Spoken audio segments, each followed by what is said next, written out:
विज्ञान इंस्टीट्यूट हमने अपने लास्ट लेक्चर्स में कुछ मेथड्स पढ़े थे, जो कि हमारा क्या था, कुछ कॉन्ट्रासेप्टिव मेथड्स थे। अब ये हमारा न्यू चैप्टर स्टार्ट है, जो कि है हमारा एक रिप्रोडक्टिव हेल्थ। इसमें हमारा फर्स्ट टॉपिक क्या है, reproductive health problem and strategies. सबसे पहले हम ये देखते हैं कि रिप्रोडक्टिव हेल्थ क्या होती है और उसके सामने कौन कौन सी प्रॉब्लम्स आती हैं और हमें कौन सी ऐसी स्ट्रेटजीज फॉलो करनी चाहिए जिसके थ्रू हम रिप्रोडक्टिव हेल्थ से मतलब एक प्रिकॉशंस फॉर्म में हम इसको कर सकते हैं। ठीक है, तो सबसे पहले हम देखते हैं एक हेल्थ की बात, मतलब एक रिप्रोडक्टिव, एक हेल्थी पर्सन, एक आता है एक हेल्थी पर्सन की बात आती है और एक डिसीज फ्री पर्सन की बात आती है। तो पहले अगर एक हम हेल्थी पर्सन की बात देखते हैं तो उसमें क्या होता है कि कोई भी हेल्थी पर्सन बोल सकते हैं इट इज़ अ वेलबींग, मतलब एक फिजिकल और सोशल वेलबींग हो, है ना। रिप्रोडक्टिव हेल्थ में क्या आता है, a person have a social, physical and mental, मतलब as a mentality in the sense as a mind से, है ना, बिल्कुल फिट हो, क्या हो, well being, it's called healthy person. हम उसको क्या बोल सकते हैं, वही क्या है, एक हेल्दी पर्सन है। ठीक है, इसमें हमारी रिप्रोडक्टिव हेल्थ को लेकर हमारे एक मतलब गवर्नमेंट ऑफ इंडिया ने एक कुछ ऐसी मतलब एक स्ट्रैटेजीज बताई थी कि लोग बाग क्या करें। जैसे कुछ हमारी एनजीओज होती हैं, कुछ प्रिंट मीडियाज होते हैं, प्रिंट मीडिया एंड एनजीओज, मतलब नॉन गवर्नमेंट्स ऑर्गेनाइजेशंस। तो जो हमारी एनजीओज और प्रिंट मीडिया होती हैं वो रिप्रोडक्टिव हेल्थ के बारे में क्या करती हैं, अवेयर करती हैं, उन लोगों को अवेयर करती हैं जो मतलब जहाँ पे ऐसे बच्चे भी होते हैं, पीपल्स भी होते हैं जिनको इस रिप्रोडक्टिव के बारे में नॉलेज नहीं होती, रिप्रोडक्टिव हेल्थ के बारे में पता नहीं होता कि इसकी वजह से अगर ये प्रॉपर नहीं हुआ, जैसे अगर कोई भी पर्सन अगर एक रिप्रोडक्टिव की वजह से, अभी हम इसमें आगे एक एसटीडी पढ़ेंगे, STD means is a sexual transmission disease, अगर उसको सेक्स एजुकेशन नहीं होगी, एसटीडी के बारे में नहीं पता होगा, प्रॉपर उसको अवेयर नहीं होगा वो, तो क्या होगा, वो नेचुरल सी बात है, क्या होगा, वो रिप्रोडक्टिव हेल्दी पर्सन नहीं हो पाएगा। सेक्स एजुकेशन, ठीक है। तो प्रिंट मीडिया और नॉन गवर्नमेंट ऑर्गेनाइजेशंस यानी एनजीओज, इनका काम क्या है कि पहले तो लोगों को क्या करना है, इसके बारे में अवेयर करना, ताकि जो अपनी आगे लाइफ है उसमें और उनकी जो आगे आने वाली जो जनरेशन है वो क्या हो सके, बिल्कुल एकदम फिट हो सके, इसमें कोई भी इनको डिसीज कॉज ना हो सके। तो जो हमारी गवर्नमेंट ऑफ इंडिया है उसने हमारी क्या किया था, एक प्लानिंग दी थी, फैमिली प्लानिंग,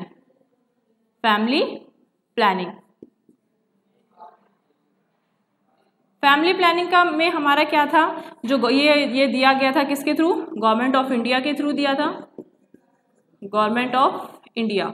ये क्या बताता है कि अगर लोग मतलब लोगों को क्या होगा, इसके बारे में एजुकेशन होगी, अवेयरनेस होगी, तो नेचुरल सी बात है, पहले के टाइम में आप देखते थे मतलब जो जनरेशन बाय जनरेशन, जो मतलब one generation to next generation में जो प्रोजेनी फॉर्म होती थी वो there are the lot of progeny are form. कैसे, क्यों, क्योंकि लोगों के क्या नहीं था, उसके बारे में अवेयरनेस नहीं थी, पता नहीं था। ठीक है, उसके बाद आप देखते थे वहाँ पे बहुत सारी फीमेल्स ऐसी थी जो कि कई सारी प्रॉब्लम्स को फेस करती थी। आप देखते थे वहाँ पे उस टाइम बहुत सी कुछ टेक्निक्स भी डेवलप नहीं थी। ठीक है, बट जैसे टाइम टू टाइम बढ़ता जा रहा है, मतलब लोगों में क्या होती जा रही है, एजुकेशन भी आती जा रही है, अवेयरनेस भी आ रही है, और जो हमारी साइंस टेक्नोलॉजी है उसका भी क्या हो रहा है, वो आगे बिल्डअप हो रही है, बहुत अच्छे से डेवलप्ड हो रही है। तो फैमिली प्लानिंग में आपने इसमें एक स्लोगन है हमारा, V2R2, हम दो हमारे दो, मतलब जैसे फर्स्ट जनरेशन है, जब वो नेक्स्ट जनरेशन का फॉर्मेशन करेंगे तो उसमें जो प्रोजेनी होगी वो कितनी होगी, सिर्फ 2। क्यों, अगर सपोज 2 ही प्रोजेनी या फिर 2 ही चिल्ड्रंस प्रोड्यूस होंगे, एक मतलब एजुकेशन देंगे, उसके साथ साथ उसका खान पीन अच्छा होगा, ठीक है, उसकी केयरिंग अच्छी हो पाएगी, हर तरीके से वो मतलब एक उसको ज़्यादा मिल पाएगा कंपैरिजन टू उन बच्चों से जहाँ पे 5 to 6, 4 to 5 चिल्ड्रन है। ठीक है, तो इस पे किसने फोकस दिया? गवर्नमेंट ऑफ इंडिया ने, कि अगर कम बच्चे होंगे, कम पॉपुलेशन भी हमारी इससे कॉज हो सकती है। अब इसमें हम ये भी तो बोल सकते हैं कि अगर फैमिली प्लानिंग अगर लोगों ने अच्छे से की हो तो उस टाइम पे क्या होगा, पॉपुलेशन भी हम कम कर सकते हैं, ठीक है, जो कि आगे आने वाली जो भी प्रॉब्लम्स होती हैं उनको वो फेस ना कर पाए। इसमें ये हो गया। अब हम इसमें आगे ये पढ़ेंगे कि इसमें क्या होता है, कुछ हमारी कंडीशंस आती हैं। एक हमारा RCH आता है। RCH मीन्स रिप्रोडक्टिव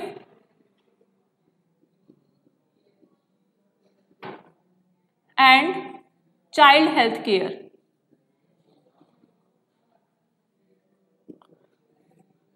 रिप्रोडक्शंस के बारे में, मतलब रिप्रोडक्टिविटी हेल्दी हो और चाइल्ड की हेल्थ केयर के बारे में।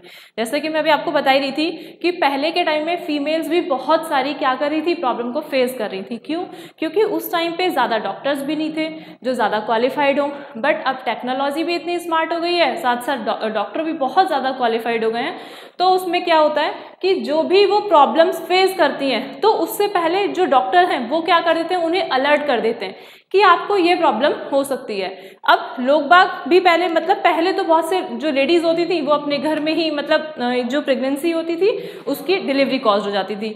बट लेकिन आज के टाइम में कोई भी लेडी होती है तो वो कहाँ जाती है, हॉस्पिटल जाना पसंद करती है। क्यों?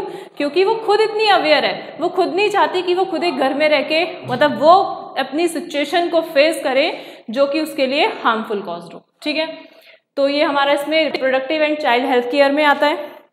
इसके बाद हम इसमें यहाँ पे पढ़ते हैं कुछ, इसमें हमारे एक टेस्ट होते हैं। जैसे एक टेस्ट इसमें आता है जो कि आपका 1 मार्क्स के लिए पूछ लिया जाता है, एमिनोसेंटेसिस। एमिनोसेंटेसिस इंपॉर्टेंट है।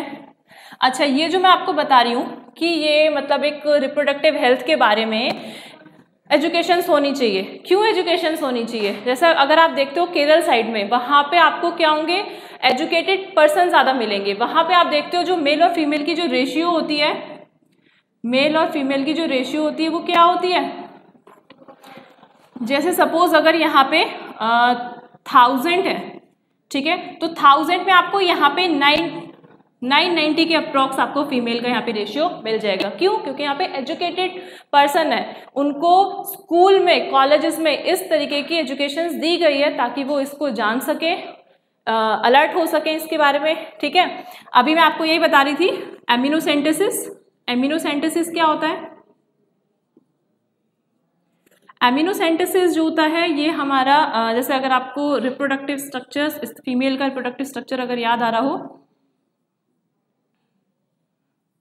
तो यहाँ पे बताया था जैसे जाइगोट का फॉर्मेशन हो गया, यहाँ पे हमारा एग था, ठीक है, स्पर्म की एंट्री हुई, उसके बाद यहाँ पे जाइगोट का फॉर्मेशन हो गया। जैसे ही यहाँ पे जाइगोट आएगा यूट्रस वाले रीजन में, यहाँ पे हमारा क्या होता है, एक एमिनोटिक फ्लूइड होता है। क्या होता है? एमिनोटिक फ्लूइड।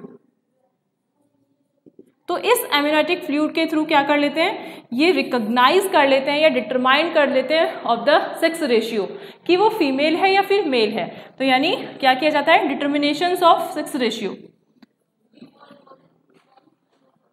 डिटरमाइन द सेक्स, मतलब रेशियो कब हो जाएगा, अगर जैसे पता चल जाएगा कि हाँ फीमेल है तो उसका क्या कर देंगे, फीमेल फिटोसाइड कर देंगे। तो नेचुरल सी बात है, जहाँ पे जिस स्टेट में, जिस कंट्री में अवेयरनेस नहीं होगी तो वहाँ पे आपको फीमेल की जो रेशियो होगी वो क्या मिलेगी, डाउन मिलेगी, कम मिलेगी कंपैरिजन टू इस मेल की रेशियो के, ठीक है। तो ये क्या करता है, एमिनोसेंटेसिस एक टेस्ट होता है which is determined by the sex. इसमें अब क्या किया गया है, इसके 2 केसेस हैं, एक हमारा पॉजिटिव भी होता है, एक नेगेटिव भी। पॉजिटिव कैसे कि इट ऑल्सो डिटरमाइंड द, ये क्या करता है, इट्स ऑल्सो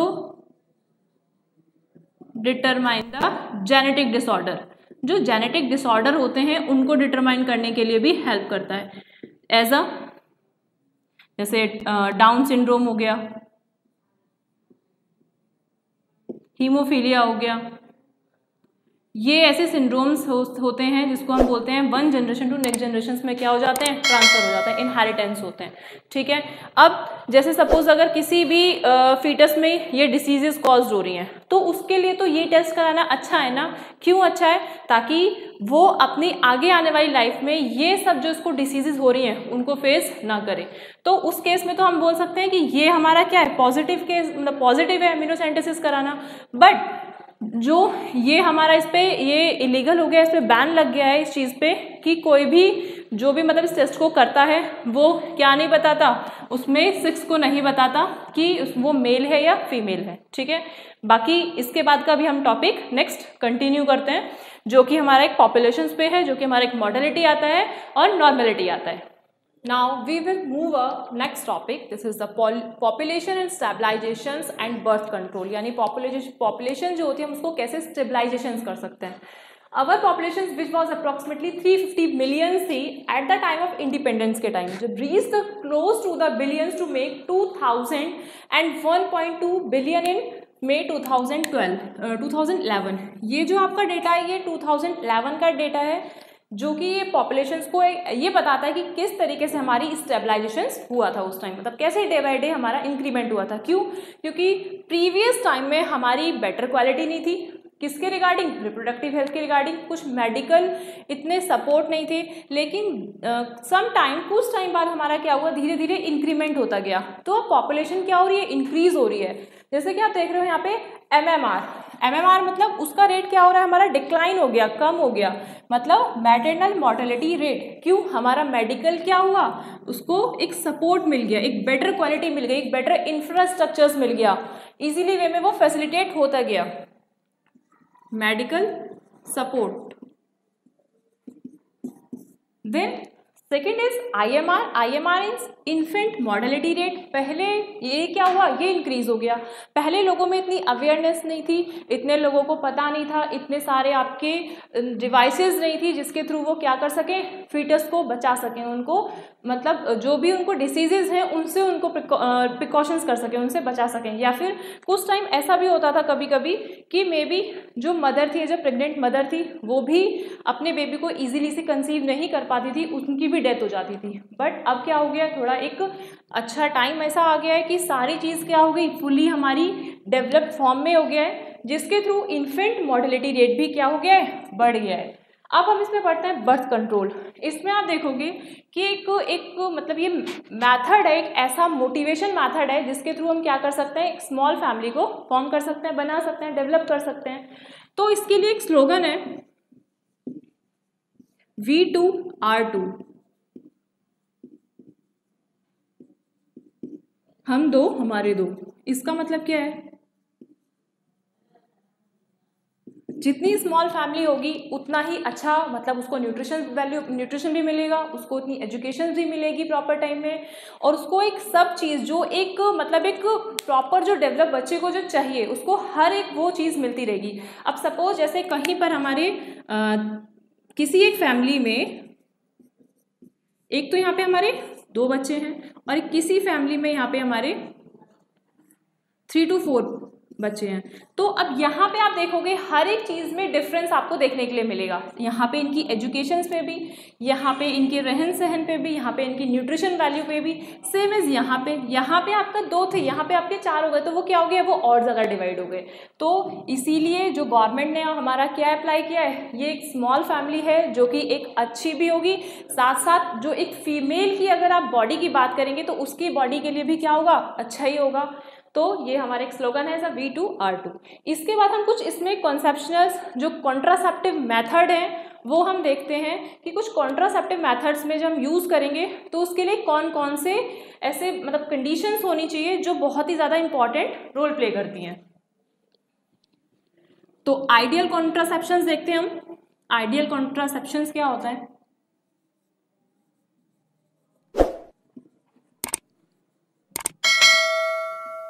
ideal contraceptions.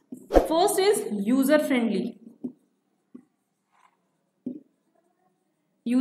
होना चाहिए। सेकेंड इज इजीली अवेलेबल होना चाहिए।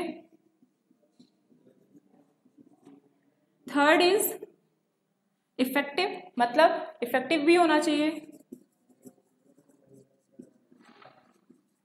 इफेक्टिव होना चाहिए। एंड लास्ट वन इज हमारा कैसा होना चाहिए ये,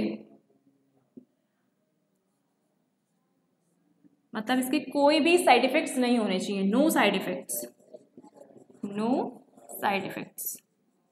तो इसके कुछ कॉन्ट्रासेप्शंस हैं जिसके आइडियल्स होने चाहिए। First is user friendly, easily से हम इसको यूजर फ्रेंडली हो जाइए, इजीली अवेलेबल हो जाए, इफेक्टिव हो एंड नो साइड इफेक्ट। ठीक है, अब हम इसमें कुछ कॉन्ट्रासेप्शंस मैथड्स देखते हैं जो कि हमारे कई टाइप के हैं इसमें। फर्स्ट इज होता है हमारा normal contraception.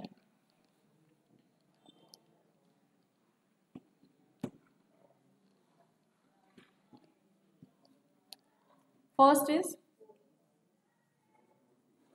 Normal contraception, second is withdrawal,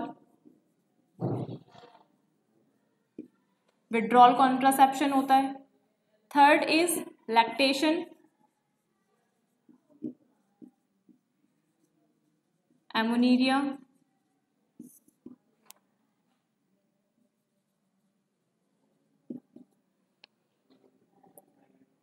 fourth is pills, pills में आता है इसमें। एंड फिफ्थ इज यहाँ पे कुछ ऐसे मतलब कुछ केमिकल्स आएंगे, पहले कॉन्डोम्स देख लेते हैं, देन फिर बाद में हम वो देखेंगे पिल्स। तो फर्स्ट इज हमारा क्या होता है नॉर्मल कॉन्ट्रासेप्शंस। नॉर्मल कॉन्ट्रासेप्शंस का मतलब जैसे हमने मेंस्ट्रुअल साइकिल पढ़ी थी, इस तरीके से हमने एक मेंस्ट्रुअल साइकिल पढ़ी थी। ये यहाँ पे हमारा 1 to 5 डेज का था, फिर ये हमारा 5 to 14 डेज का था, उसके बाद ये हमारा 14 to अगेन क्या था 28 और 29 डेज का था, यानी ये हमारी रिपीटेड साइकिल थी। उसके बाद हमारा नॉर्मल कॉन्ट्रासेप्शंस में ये है कि जो हमारा 1st to 5th डे तक तुम्हारा मेंस्ट्रुअल अकर्ड ही है। देन जब यहाँ पे हमारी जो फॉलिकल्स थी, यानी जो हमारी प्राइमरी हमारी फॉलिकल्स थी, secondary follicles and tertiary, then वो कन्वर्ट हो गई थी किसमें, ग्रेफियन फॉलिकल्स में। जब यहाँ पे फुली क्या हो गया था हमारा सेकेंडरी oocytes मैच्योर हो चुका था, तो उस टाइम पे क्या कर सके यहाँ पे अवॉइड कर सके ऑफ द क्वाइटस को ड्यूरिंग द, मतलब जब क्वाइटस होता है या इंटरकॉर्स होता है तो उसको क्या कर सके, अवॉइड कर सकें। तो ये हमारी क्या होती है नॉर्मल कॉन्ट्रासेप्शंस में आती है। विड्रॉल मेथड क्या होता है, इसमें आता है removal of penis from vagina before ejaculation।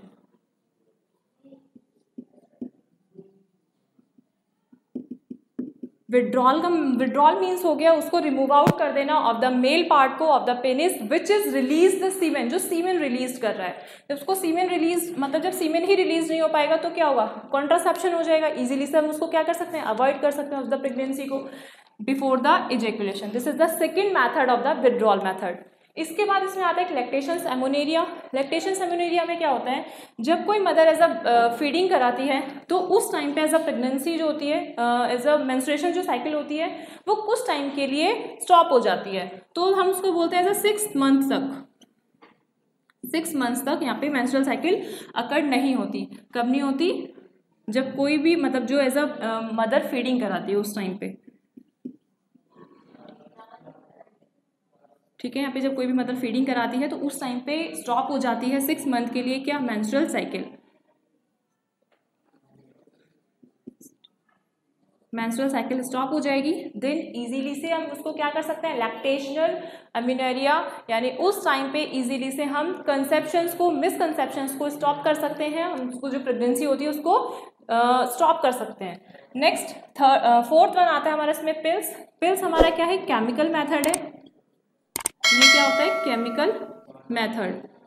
ये जो केमिकल मेथड्स है, मतलब इसमें जो पिल्स होती हैं वो हमारी 2 टाइप्स की पिल्स होती हैं। एक इसमें होती है हमारी मालाडी, जिसमें कि ये हमारी क्या है, एक ओरल पिल्स है, और कुछ हमारी एनल पिल्स भी होती हैं, oral pills and anal pills which avoid the pregnancy, जो प्रेगनेंसी को अवॉइड करती हैं। ठीक है, ये जो पिल्स होती है यहाँ पे इसमें कुछ मतलब ये जब पिल्स ली जाती है ना तो ये कई टाइप मतलब कुछ टाइप की होती है, कुछ टाइप इन द सेंस जैसे हमारा ये मेंस्ट्रुअल साइकिल होता है कुछ तो हमारी रेगुलरी बेसिस पे ली जाती है, जैसे फर्स्ट टू 5 डेज के लिए उन पिल्स को स्टॉप कर दिया जाता है जो नॉर्मल ली जाती हैं, बाकी 5 डे से यानी जब ये हमारा फॉलिकल्स का फॉर्मेशन होता है तो ये हमारी यहाँ तक इवन 20 डेज तक क्या होती हैं ली जाती हैं, तो ये हमारी नॉर्मल्स होती हैं, नॉर्मल पिल्स, ये नॉर्मल पिल्स होती हैं जो 20 डेज तक ली जाती हैं। ये भी क्या करती हैं, जो हमने इस मेंस्ट्रुअल साइकिल में पढ़ा था ना कि प्रोजेस्टेरॉन और एस्ट्रोजेंस का लेवल जब यहाँ पे हाई या लो हो रहा था, तो जब हम 14 डेज के बाद हम ओव्यूलेशन की बात कर रहे थे कि जहाँ पे जो फर्टिलाइजेशन है वहाँ होना असेंशियल ही है, तो यहाँ पे अगर सपोज इस डे पे नहीं हो पाया तो धीरे धीरे यहाँ पर आने के बाद क्या होगा, यहाँ पे आने के बाद चांसेस बहुत कम हो जाते हैं कॉज द प्रेगनेंसी, तो उसमें क्या होता है, तो ये भी ले लिया जाएगा, तो वो प्रोजेस्टेरॉन जो हार्मोन्स होता है उसका लेवल क्या करके रखता है, लो करके रखता है, जो कि जो हमारी कॉर्पस ल्यूटियम होती है, जो हमारी सेकेंडरी oocytes हैं जो अभी सपोज अगर फर्टाइल नहीं हुए तो उसके लेवल को वो क्या कर देते हैं, हाई कर देते हैं, जो उस कॉर्पस ल्यूटियम के थ्रू उस लेयर को क्या कर देती है, रप्चर करना शुरू कर देती है, जिससे प्रेगनेंसी कॉज नहीं होती है। उसके बाद कॉन्डोम आता है। कॉन्डोम हमारा क्या होता है कि फिजिकल बैरियर मेथड होता है, इसको भी यहाँ पे ऐसे डिस्कस करते हैं। ये हमारा एक फिजिकल बैरियर मेथड होता है जो कि हमारा मेल में और फीमेल में दोनों में ही यूज होता है, जिसको हम मेल कॉन्डोम और फीमेल कॉन्डोम के नाम से जानते हैं। ये कुछ हमारा क्या है, फिजिकल बैरियर।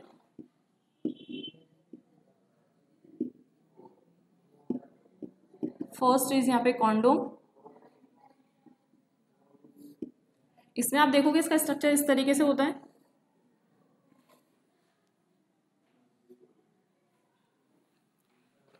और ये हो गया आपका यहाँ पे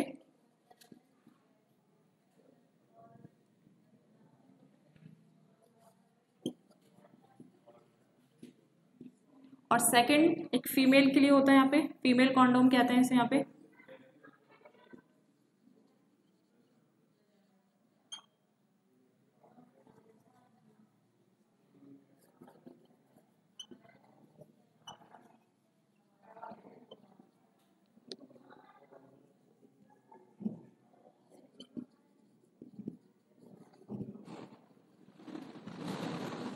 इसमें देखते हैं कॉन्डोम क्या होता है। कॉन्डोम एक फिजिकल बैरियर है जो कि it is a made up of the, किससे बना होता है, ये रबर से बना होता है, रबर, और कह सकते हैं हम latex sheath, latex sheath, which is a prevent the seminal, जो हमारा एक सीमेन होता है, जो समाइनल वेसिकल्स के बाद हमारा क्या होता है रिलीज होता है, तो सीमेन को क्या करता है, प्रिवेंट करता है इनटू द किसमें, वेजाइना वाले रीजन में। अगर वी पुट द, इसको पुट कर लिया जाता है inside the as a penis में, और इसको पुट कर लिया जाता है इनसाइड द वेजाइनल वाले पोर्शन में।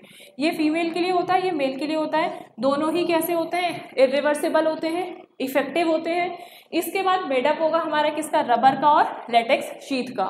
ये क्या करता है, प्रिवेंट करता है एज अ अनवांटेड प्रेगनेंसी को। उसके बाद इसमें हम ये भी बोल सकते हैं, ये जो वर्ड आता है ना कॉन्डोम, ये कॉन्डोम कहाँ से आया, कॉन्डोम नाम के एक डॉक्टर थे, डॉक्टर ने, उन्होंने ही अपने नाम पे ही इसको डिस्कवर किया था, जो मतलब एक सेकेंड वर्ल्ड वार था उस टाइम ये यूज हुआ था, तभी से इन्होंने बताया कि हम इस तरीके से जो अनवांटेड एज अ प्रेगनेंसी है या कुछ भी ऐसा फ्लूइड है जो रिलीज हो रहा है, हम उसको क्या कर सकते हैं, स्टॉप कर सकते हैं।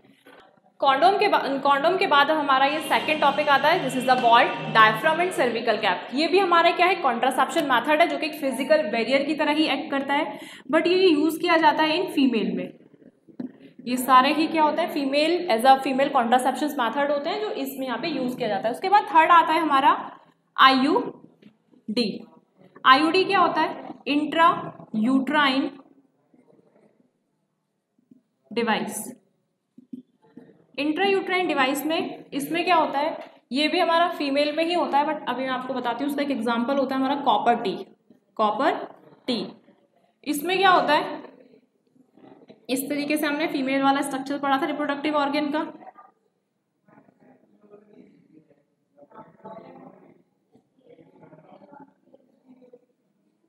इस तरीके से हमने यहाँ पे देखा था। ये क्या था, यहाँ पे ये हमारी ओवरी थी, which is a producer ovum और एग, ये फिम्ब्रिया ही था, इसने क्या कर लिया था, कैच कर लिया था और इनटू द एम्ब्रियोनरी रीजन में इसने यहाँ पे इसको पिक करके डाल दिया था। देन यहाँ पे वेजाइना और ये जो था इसके थ्रू क्या हो गई थी, स्पर्म की एंट्री हो गई थी।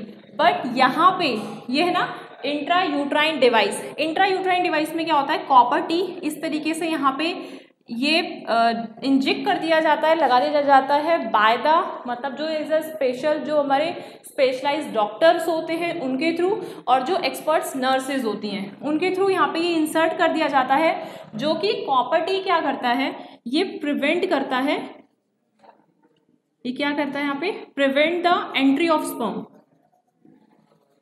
एंट्री ऑफ स्पर्म, जो स्पर्म की एंट्री होती है उसी को प्रिवेंट कर लेता है। और एक इसका सेकंड फंक्शन ये भी होता है कि it stop the mortality of sperm, जो स्पर्म जो होगा क्या होगा, वो मोटाइल करेगा अपने, जो उसमें माइटोकॉन्ड्रिया होता है उसमें एनर्जी होती है, टेल्स होती है, जिसके थ्रू वो इजीली से क्या होता है, मोबाइल नेचर का होता है, तो क्या कर देता है, it's stop the mortality of the sperm,